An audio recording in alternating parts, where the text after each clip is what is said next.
What's the, we don't talk about that. In your family?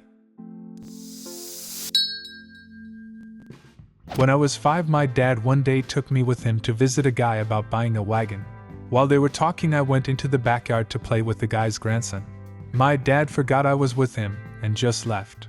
He came back 25 minutes later, and that was the very last time my mom let my dad take me anywhere until I was old enough to call home. The biggest plot twist is I'm now married to the grandson. But yeah, my dad hates if anyone brings up I got left, so we don't.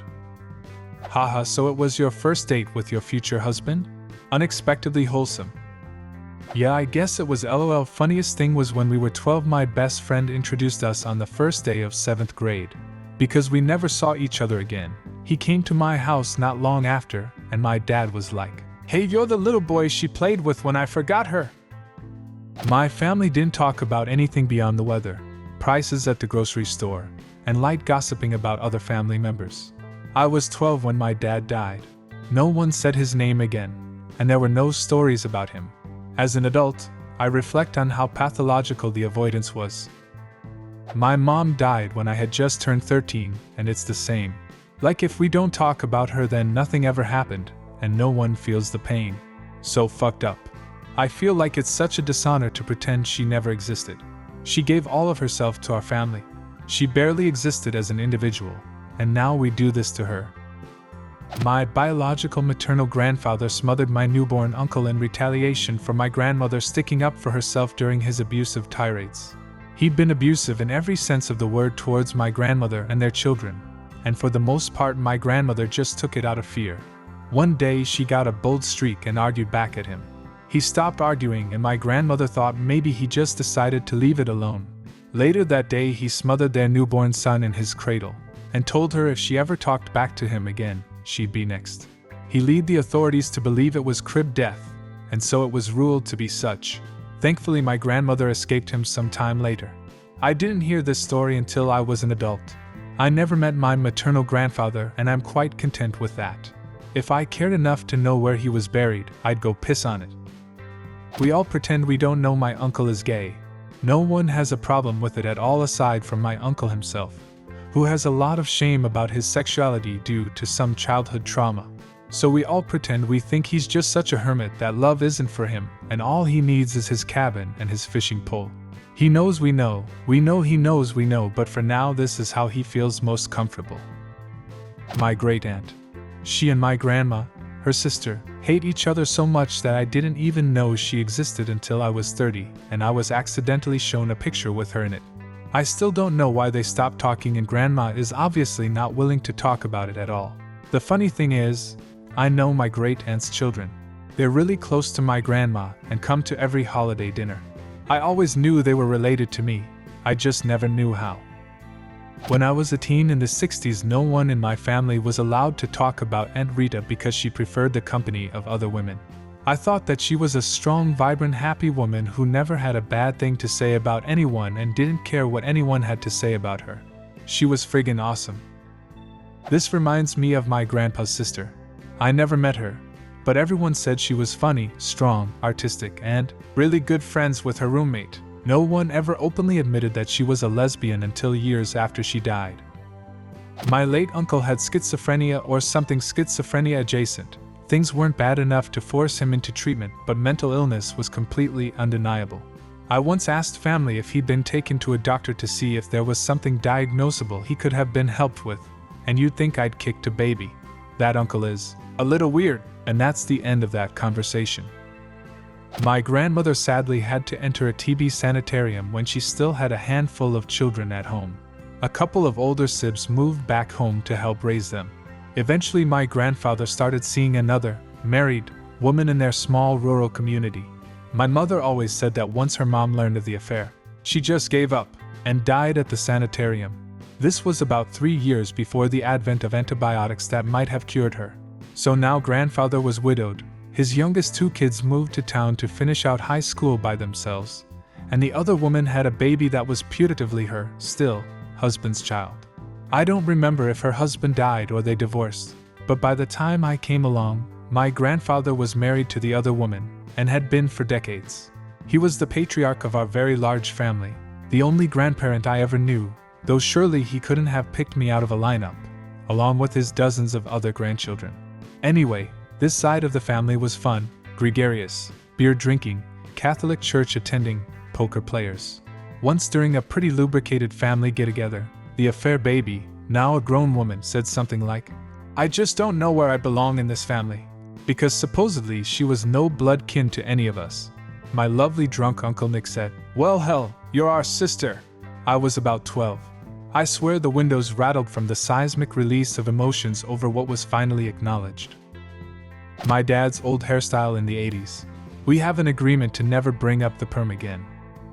The fact that my great-aunt and great-uncle's adopted daughter bore more than a passing resemblance to my great-uncle and an ex-girlfriend of his. Autism. We're all autistic. I'm just the one who got my kids diagnosed. I absolutely cannot have that conversation with my mother. She used to have meltdowns over how I wasn't masking very well. Not the word she'd use, of course.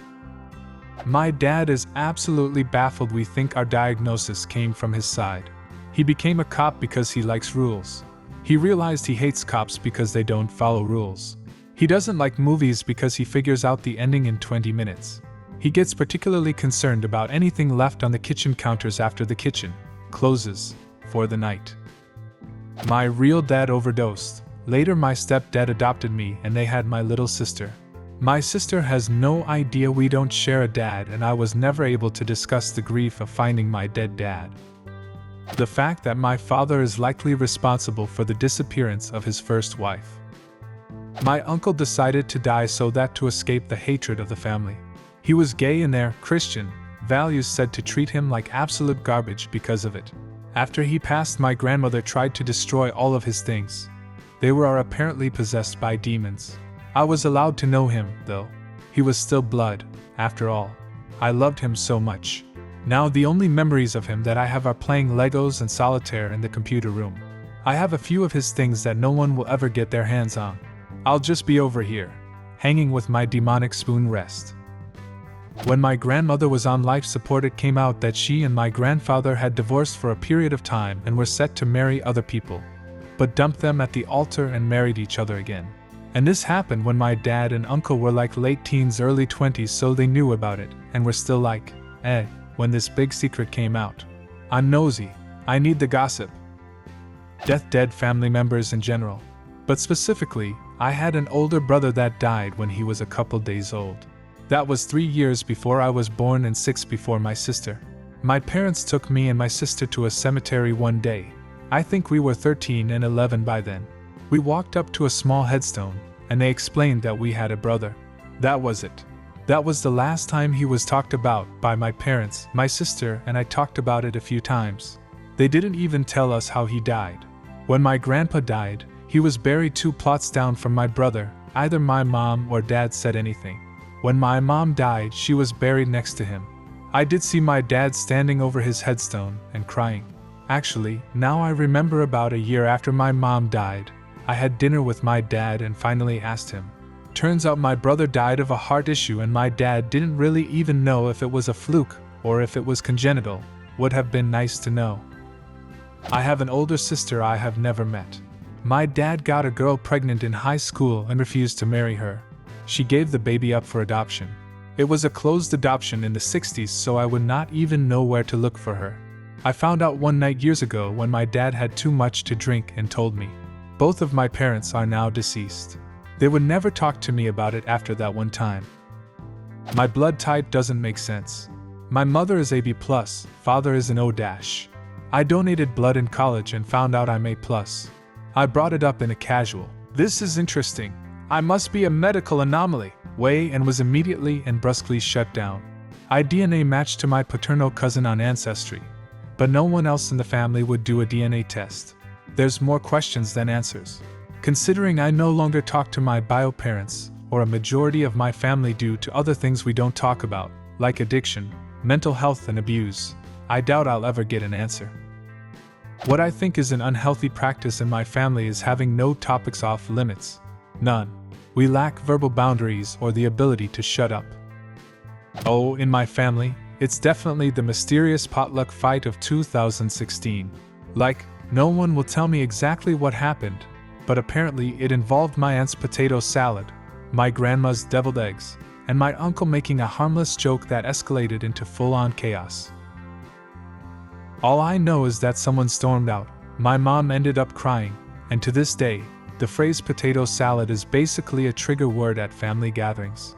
We've all collectively agreed to just pretend it didn't happen, but the tension every time someone brings a dish to share? Palpable. Family secrets are so weird, right? Do you have a similar story? Leave a comment and subscribe to the channel if you want to see more videos like this one.